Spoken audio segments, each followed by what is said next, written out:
Today on Fuel Your Joy. Building a healthier relationship with food is not that hard, but it takes a little bit of planning. People think it's more about willpower. I would say it's not so much about willpower as it is about planning. This is Fuel Your Joy with Michelle Joy Kramer, wellness for busy people. Get quick, science-backed strategies to eat well, move smarter, and support your body and mind in ways that actually fit your life. Hello, everyone. I'm your host, Michelle, and I am so excited today to have two very special guests. I'm welcoming back Dr. Kahleova and my very special client, Spencer Rudin. Welcome, guys. Thanks for having us. Pleasure to be here. Thank you. Yeah, so Dr. Kahleova is a board-certified endocrinologist with a PhD in human psychology and pathophysiology, and is board-certified in lifestyle medicine out of Washington, D.C. Welcome. Thank you. It's good to be here. Yeah, so happy to have you.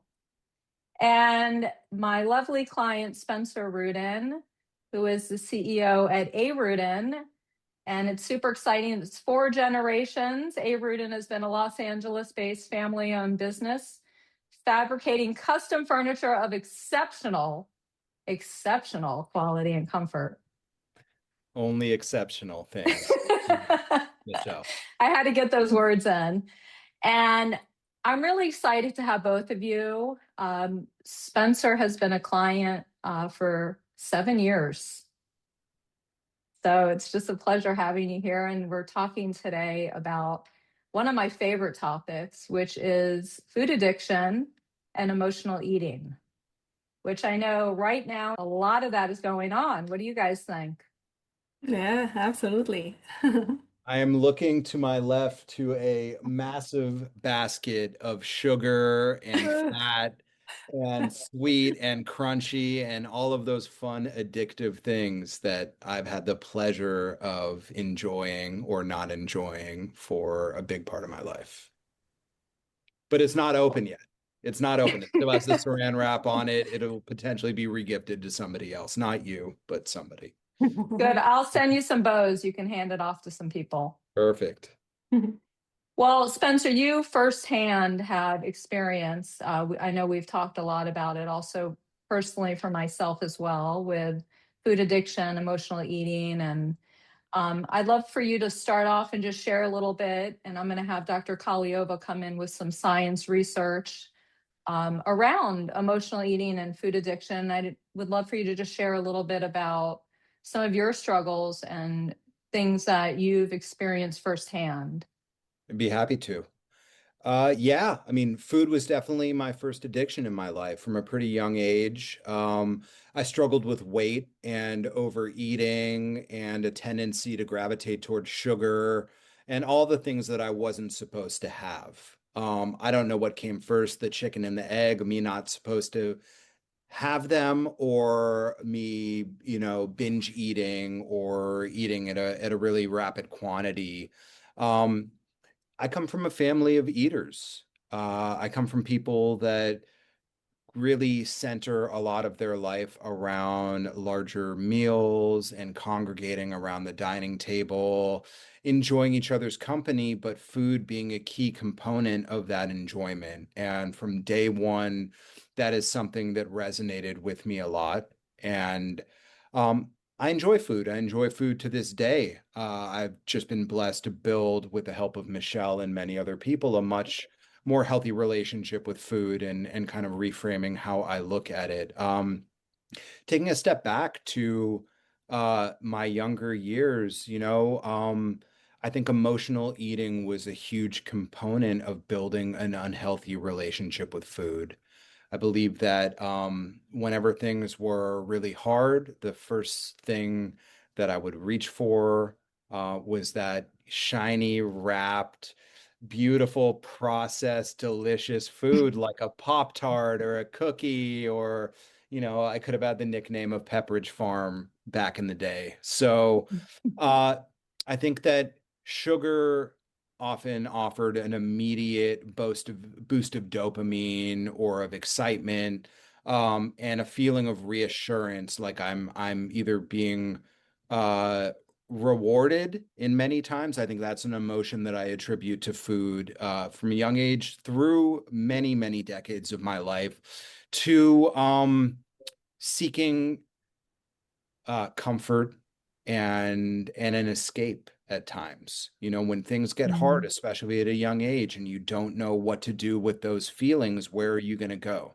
Am I going to act out emotionally, or am I going to remain quiet but look for something to fill that void? And I think through this episode today, I'm sure I'll speak a lot about that void and other things and other ways I've approached the void. But really, overeating, binge eating, and eating in private, Mhm. really going in and grabbing a lot of unhealthy food and having shame around eating until my heart was content at a young age through many ages is really a big part of my story. And Mhm. it feels wonderful to talk about it with professionals. Yes, and thank you for sharing that. And I think you said something interesting for also with Dr. Kahleova to touch on is this dopamine and reward. And one of the things that when we started working together, I thought, all right, I'm going to throw him into a triathlon. He wants to lose all this weight. I'm going to have him go to do his first triathlon. I don't even care if he owns a bike. He's going to get a dopamine hit. We're going to get him off the sugar. And that's what you really took on. You were able to take that dopamine from the food and turn it into movement.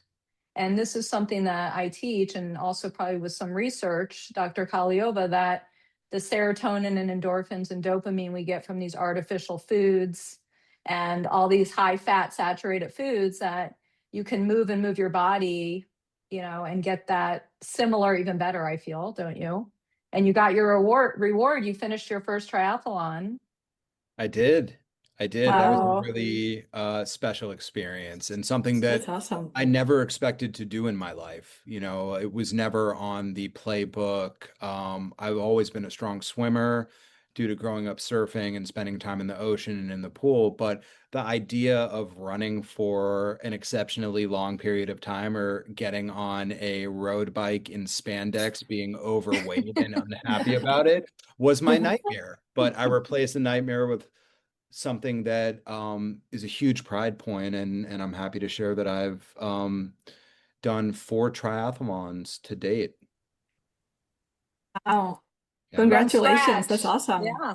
yeah, It's really great for people to hear that. And I'm going to ask you, Dr. Kahleova, we can talk about the dopamine and everything. And I just want to say, you started from scratch. And I think a lot of people think they can't do something, and you were able to show not only yourself but others you can get in those spandex, no yeah. matter what size you are. Need So to stay Dr.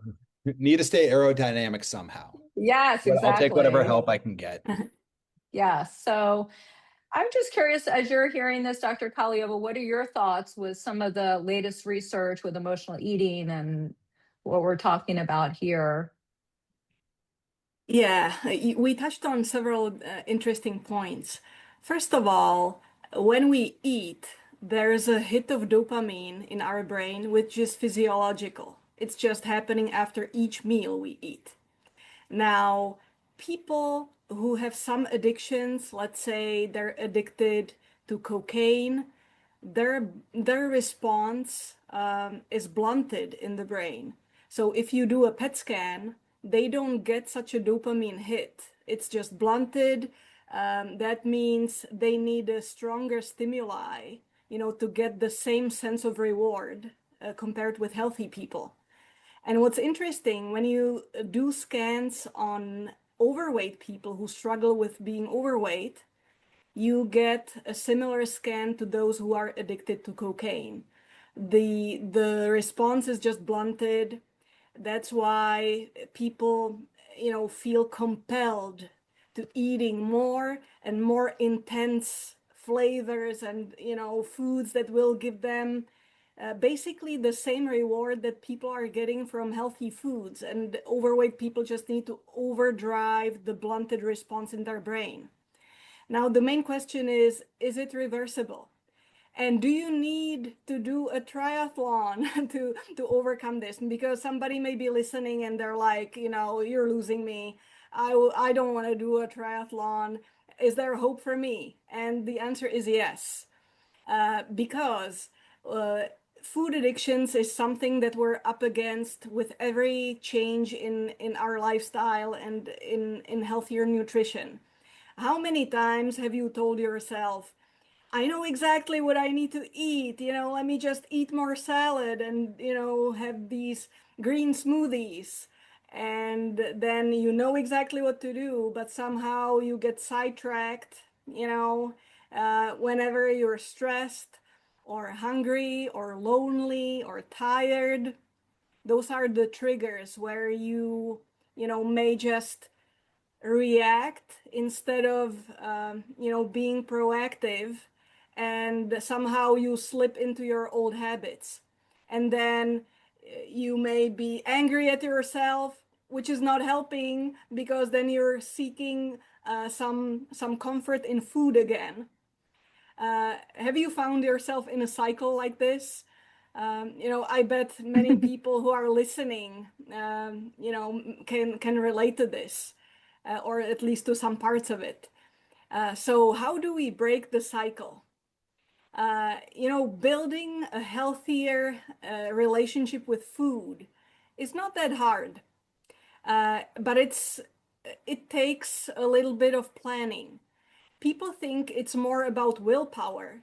I would say it's not so much about willpower as it is about planning, as it is about recognizing, what am I seeking in the food? What's my relationship with food? Am I turning to these, super fatty foods, or super salty foods, or super sweet foods, whatever is, your go-to?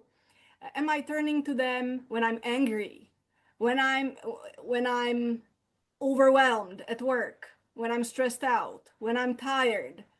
Once you decipher the emotions which drive you to these foods, then you can actually break free. Because if you feel lonely, you can call a friend, and you can say, hey, can I just come over? I feel like really down. I need some encouragement. Can we talk? And if you feel like you need some reward at the end of the day, can you find some healthy ways to reward yourself? A hot tub, or walk in the forest, or an evening with candlelight and reading a book.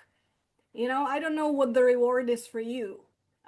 You need to experiment, and sometimes you will feel like, oh, it's not as good as this particular hit that I was getting from food. But as you keep experimenting, you will find that you will be able to find some healthy replacements. And with food addictions, sometimes people think, well, I just need to eat these foods in moderation. But if you tell this to an alcoholic, we know that it doesn't work. Yeah. To overcome the addiction, you just need to get rid of these foods from your house. They cannot be in your house. If it's in your house, it's in your mouth. So it's actually like the principle is very simple for overcoming food addictions. You don't have these foods in your house, which forces you to come up with something else. So if you have a sweet tooth, you may end up eating more fruit and dried fruit, and some. Not dried mangoes. Let me interrupt, because that's our Oh, my thing. favorite. My favorite. Well, we will eat a whole tub. I just want to interrupt one thing, because what you're saying is very true. I've always had food addictions my entire life since I was little, and my dad died at 9. I went right into my bedroom and ate, and that was my way that I dealt with emotions. And like Spencer, I finally started talking about it during COVID. I had someone write a story and put it on my website, and it took time to overcome the shame and to talk about it. And I was always a thin binge eater. So I thought no one would know. I'd go exercise it off. No one would know I'd eat. No one knew about it. But it was always that shame underneath. And I think that for me, I always, like you said, Dr. Kahleova, is I always made sure I have nothing in my house because I will eat it. And I always, Yeah. my thing is, I always tell all the men that I coach, I can out eat you. So Yeah. don't challenge me. Like I always wanted to go on one of those hot dog shows where you eat all the hot dogs. I could do that with sugar. And so I've been off white refined sugar for 25 years. Every day is a challenge. I don't have it in the house. I don't have it near me. I Right. can't have a piece of it. And, it's these practices that I wouldn't say are easy, but like you said, if you don't have it in the house, you got to come up with other ways, Right. other things. And not everybody understands that type of addiction or whatever Mm. we want to call it, like alcohol. Or what are Yeah. you smiling about, Spencer? Oh, just the journey with addictions in general. It's easy for somebody, as Dr. Kaliowa was saying, that has that addictive tendency or gene to start somewhere. I'm happy to share a little about my journey, with addiction and it kind of transferring from one place to another, finding wherever it was most comfortable. Really starting with food and that dopamine kick we were talking about with sugar and saturated fat and the other elements that go into it. And in my story, at a later date in my life, alcohol really became a an addiction, as well as some other substances, marijuana and cocaine and some painkillers and other things of that nature. And those same feelings that often flooded when the food looked like the right solution came with other substances. It was trying to fill the void for whatever that emotion was, whether it was immense discomfort or stress or heartbreak or fear, and even happiness. It's a funny thing about being an addict that there's a huge element of self-sabotage in the picture as well. When the monster of addiction takes hold, often the highest points in life become a place where there is that immense feeling of shame and discomfort. So when there were triumphs and joys in life in active addiction, I would personally often look for a way to act out and self-sabotage and find a way to drink enough or smoke enough so that I could bring my psyche to a place of, all right, I am the person that I'm telling myself in my head that isn't capable of lifting myself out of this, or being the shining light that I know I may be in a personal life. And Mhm. a lot of the solutions that both of you were discussing were my path very, very much. I had to look for an alternate solution. It was my decision to try sobriety in a true sense, where I have a program and I have a tremendous amount of support and community Mhm. surrounding it. And through the journey of, taking all of these different elements of substance, and at the time, at the beginning, sugar, high saturated fat. I mean, I went all in. I went from being addicted to a bunch of things to being a vegan triathlete in about 3 months with the help of our very trusted Michelle Kramer here. And um, there's nothing better I've ever done for my life than make that decision. And, I look back now almost 7 years ago and looking at my life in a day like today, getting to speak with two wonderful, immensely educated, talented people about my experience and me stepping out of the shadow of addiction to food, to substance, to attention. I could find anything to be addicted to. I was a collector as a young kid, and that was with food probably an early push towards the consumption and the desire to fill that void with something, whether it be a Mhm. material good or somebody's affection or a substance. And I know I jump all over the place a That's little bit, okay. So but as you're yeah, talking about this, I yeah. want to just kind of interrupt a little. So, um, what would you say has been, and this is something too with Dr. Kahleova giving us a little bit of research around this, is that what are some things that you've over the last 7 years have basically has become a practice and ritual for you day in and day out that you have found, like I said, not having foods in the house, or we could talk about transcendental meditation or landmark or whatever it is. What are some things for you? You mentioned support Yeah. that you're doing on a daily basis for people listening that if they want to take one step towards making a change. Yeah, I think there have been a lot of guiding lights in my life that have joined in my daily practice. I think that the grand regulator for me, and Michelle, you and I talk about this all the time, is exercise, Mm-hmm. and not getting to a place where it has to be a 2 hour workout and that's the only thing that's good enough. If I'm taking a day and I have a 20-minute period of time and have the ability to do some exercise, I'm a far better human being to myself and to everybody around me when I'm able to get my circulatory system moving, when I'm able to, get cells working and be able to get a sweat in. That's a daily practice. It's still something that I struggle with when I'm very busy at work or there's an immense amount of stress in life.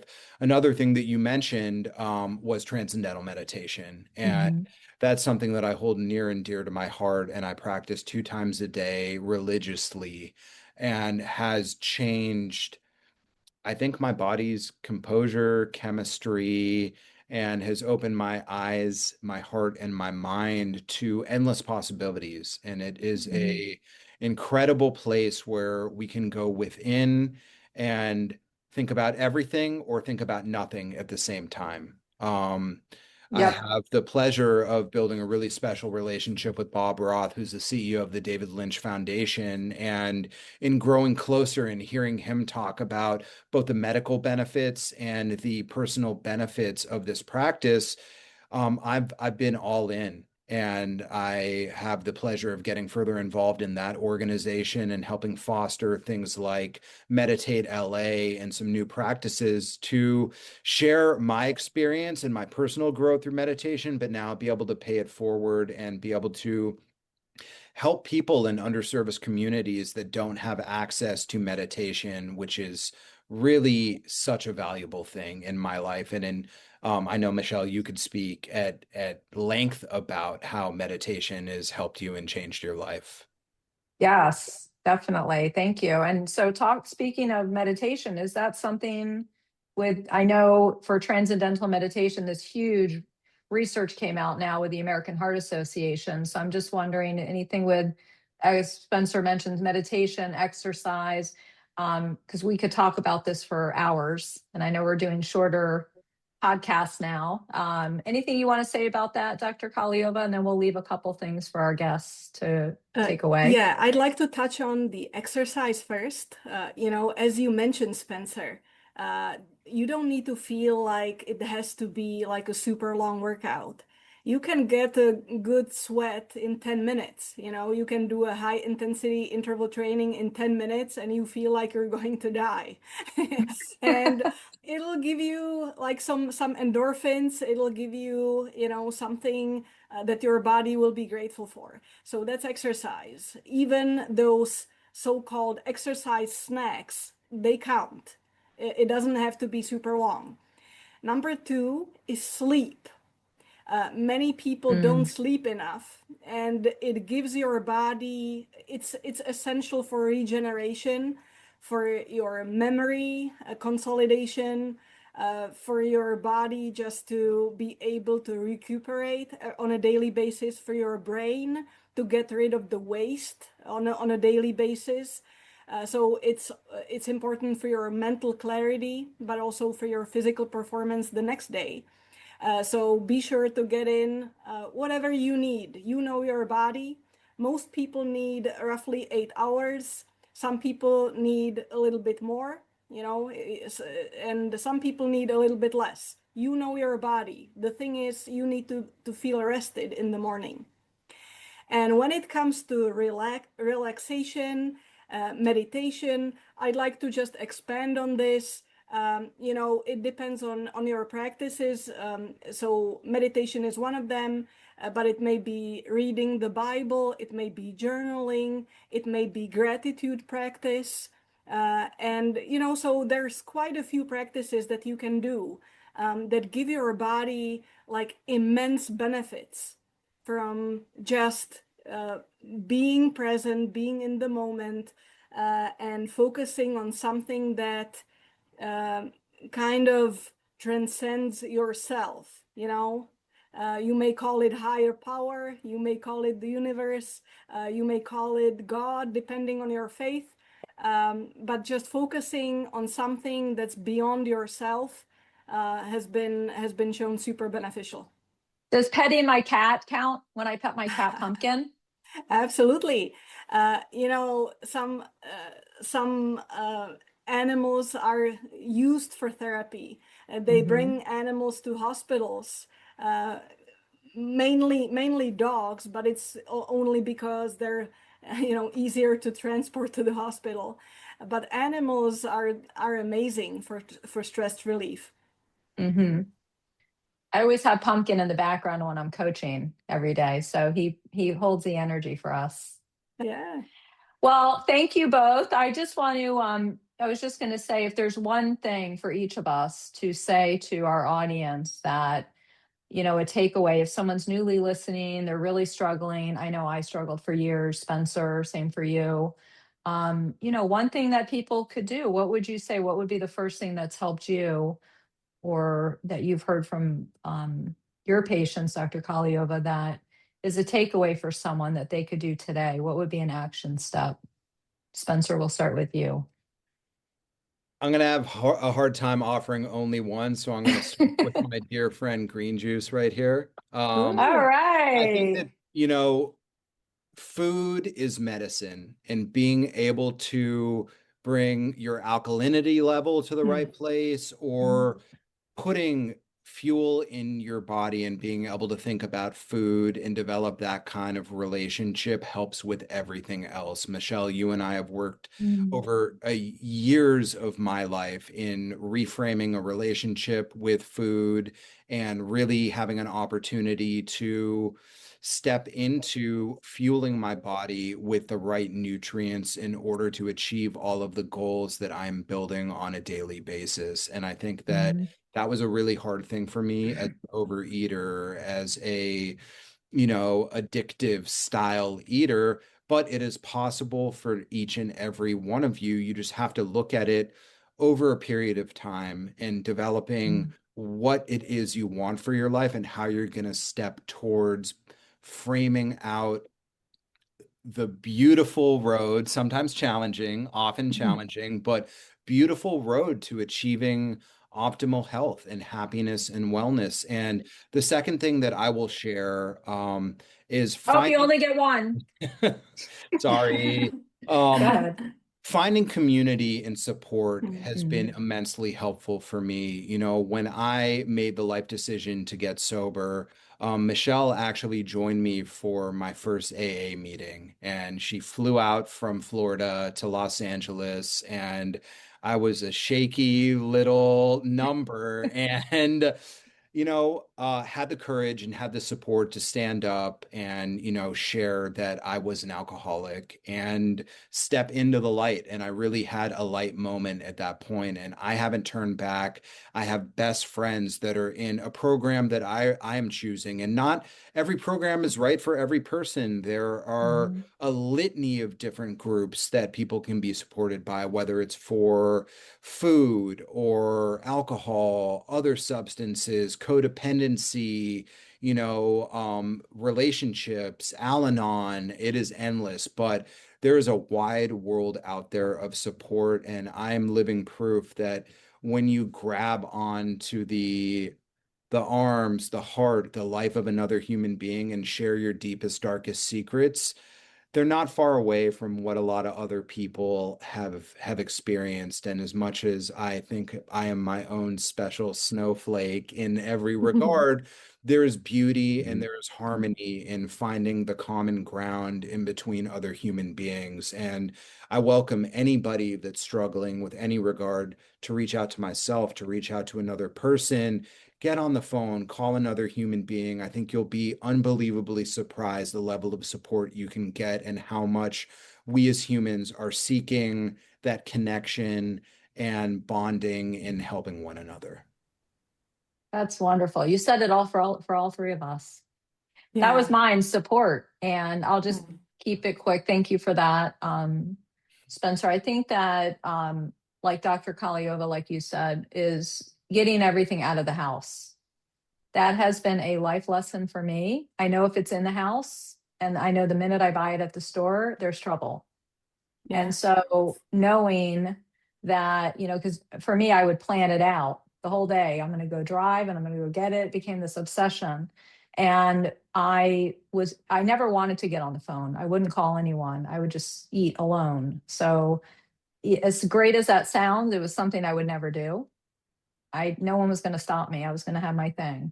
So I've learned to get it out of the house. And I think that is a really great practice for people. So, and I'm so proud of you, Spencer. I just want to say, because you were able to, for your first meeting, get up. This will be a chapter in my book, to get up in front of people and admit before you even got sober. I mean, you got sober, but just to admit to people. Yeah. And your first meeting was huge. So it's amazing. It takes so much courage. Oh my God. Awesome. So much courage. Yeah. It was a special moment. And, having the support meant the world to me. And now I've been able to build support for myself in that community and support a lot of other people. And the value in being that conduit of possibility and that guiding light for certain people and watching their lights turn on as they go through their own life's experience has been one of the most valuable things in my entire life, probably the most valuable thing in my entire life. And it's truly a blessing. That's Awesome. great. And I think when you're supporting others, for me, you live and walk the talk, because it's about your own integrity, that you're giving the space for other people. So if you're, you know what I'm saying? So I feel like it's really taking things to another level for you. Yeah. And it's really great. All right, Dr. Colley. Sugar is still really hard, I have to say. When I'm thinking about what's in my pantry right now, I got a little package from somebody and they're chock full of sugar. So I still struggle with keeping it out of the house completely. And it is always a challenge staring you right in the face. That's your 2026 New Year's goal. Get ready. Now that I heard that. But Dr. Kahleova? this is something that I'd like everybody who's listening to take as an encouragement. Just wrap your head around it. Michelle needs to keep everything out of her house, otherwise she struggles. The same for Spencer, the same for me. We don't have more willpower than you. Just, let it sink in.